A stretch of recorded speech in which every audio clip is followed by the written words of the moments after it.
Our Dungeon Master can't kill us. He doesn't have the rocks. Yeah, we've been cleaning up this entire dungeon. We're invincible! Are you sure it's wise to taunt the Dungeon Master?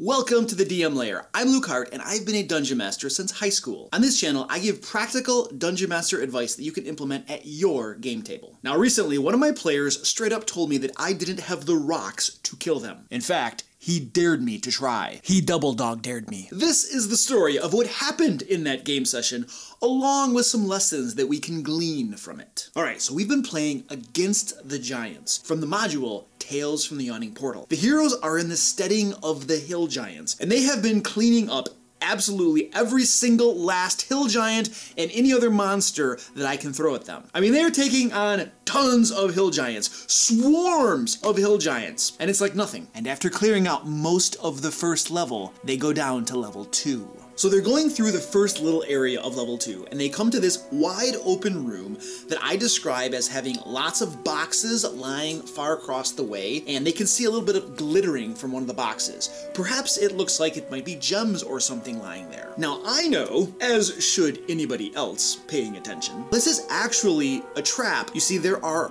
portcullises that slam down when the heroes go into that room. And the portcullises are operated by the hill giant chieftain, who is hiding in a different room behind a secret door. And there's a little peephole that he's keeping an eye on that room to see when is the most opportune moment to slam the portcullis down, trapping them in the room. Now adjacent to that room that they're about to get trapped in is another room that has in it, well, originally in the module it had in it 3 manticore, which I thought was rather lame and weak, and my players would just continue cleaning up just like they have been throughout the entire dungeon. So I thought to myself, let's make this a little bit more interesting, a little more challenging, a little bit more deadly, if you will. And so I found a creature called a Nabasu from Mordenkainen's Tome of Foes.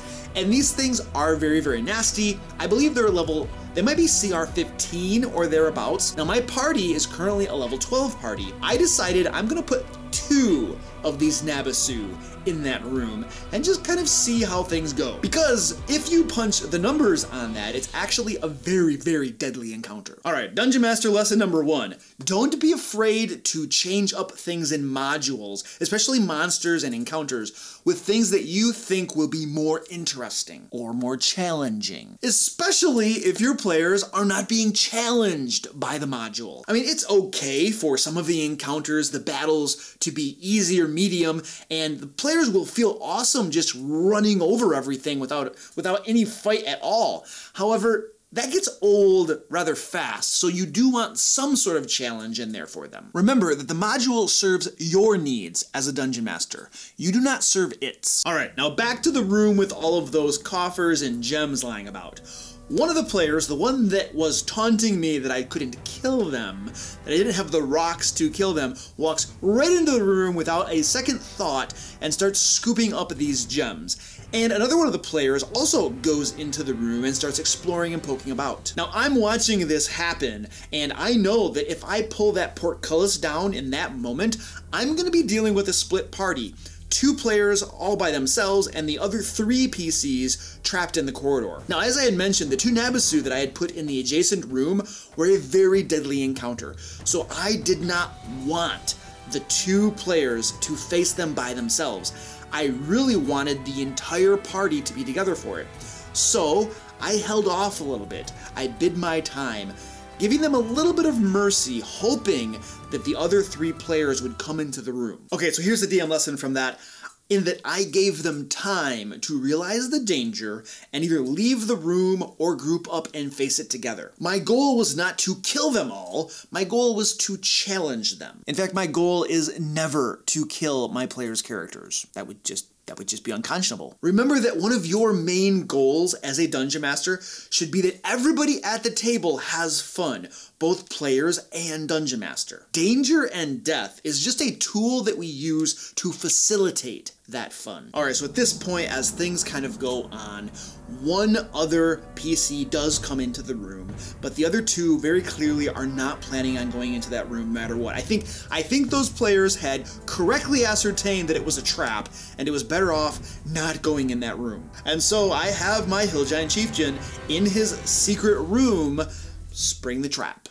And that portcullis comes crashing down. And another portcullis comes up, and those two Nabisu come into that room. They take down two of the PCs very fast. I want to say it was in maybe the first or second round, two PCs down to 0 hit points and dying. And then the third PC, he runs away. And the other two PCs that are over in the corridor, while all of this fight is going down, are trying to break through the portcullis so that they can get back together with their companions. And back in the trapped room, the two Nabisu grab the two fallen PCs and begin to drag them away into the other room that they had begun in. And it's in that other room that the real nasty business is about to begin. But first, are you looking for easy to run Dungeons & Dragons adventures for your game table? If so, check out the adventures I publish over on DriveThruRPG. There's a link down in the description. Okay, so what is the lesson that we can learn from this whole trap, Nabisu, horrible, PCs going down super fast? First, I mean, the party was going up against a deadly foe, even though they didn't know that that was going to happen, and they got split up. I mean, facts are facts, they walked into an obvious trap, and that was their own decision and their own mistake. As a dungeon master in that moment, I decided not to pull any punches, and I would just let happen what happens. Now, sometimes as a dungeon master, you might pull back a little bit on the challenge of an encounter, depending upon the effect that you want to have in your game. And other times you just go all out and you don't pull back. I really wanted them to feel the life and death struggle that it is to be an adventurer in this world. And they felt it. I mean, sometimes PC deaths are a good way to introduce drama and tension to the game. It helps to reinforce that feeling of risk that goes along with being an adventurer and this dangerous feeling of the world at large. Now, I would never set out with the intention of killing a PC, but that doesn't mean I have to stop it from happening either. Character death can serve a good purpose in your game if you let it. It makes combats more exciting when your players know that death is a possibility. Now, I grew up reading R.A. Salvatore's books, like the Drizzt series and all that good stuff, and there is this like knowledge within you as you read these books that the main heroes will never die. On the other hand, if you take a look at an author like R.R. Martin, the Game of Thrones and all that kind of good stuff, you never know when someone might die. Your main hero could die on the next page. And the fact of not knowing if that character you really like is going to die on the next page adds this feeling of tension, excitement, drama, and anticipation to reading those books. And that's the effect that I go for in my games when I let my players know that death is a distinct possibility. And I don't just tell them that. I let them see it in action at the table so that they can feel it. If a PC has plot armor because of his backstory that's super important to your campaign, or special snowflake armor because the players are really attached to them, something important is lost from the game. Something that only the risk of death can provide. So at this point, the two demons are dragging the PCs away to the other room where they begin to suck their souls out of their bodies. And that's bad. Very bad. And a little bit later, the PCs do end up launching a rescue mission to get their two fallen companions back. Coincidentally, they had met up with two additional PCs, played by the players whose PCs had died, and all 5 of them were together for that rematch. And this time, the battle goes much, much better for them, and the players win. They recover the bodies of their 2 fallen companions with the plan of resurrecting them later. No, actually, they're going to reincarnate them, I believe. So you see, that fight with the 2 Nabisu, even though it was a very deadly encounter, was never unwinnable. It was only unwinnable the first time around because of the players' bad choices. And there's a lesson we can learn from that. Dungeon Masters, when your players' characters die, it's not always your fault. In fact, I would venture to say that it's usually not your fault. Sometimes it's your players' fault that their PCs died. Let them learn from that mistake. Don't rob them of that lesson. Now, in the case of my players, 2 PCs that had their souls sucked out, they are permanently dead. Resurrection will not work. Reincarnate will not work. Only the wish spell can bring them back.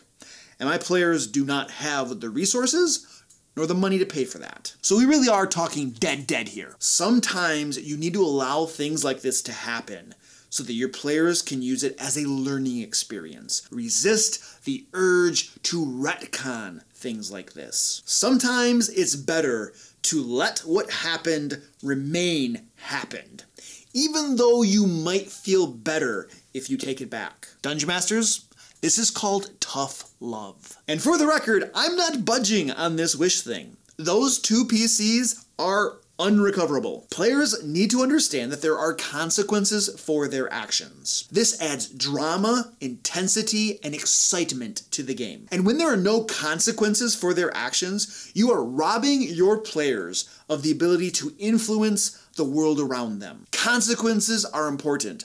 Otherwise, you're saying that their actions in that world don't matter.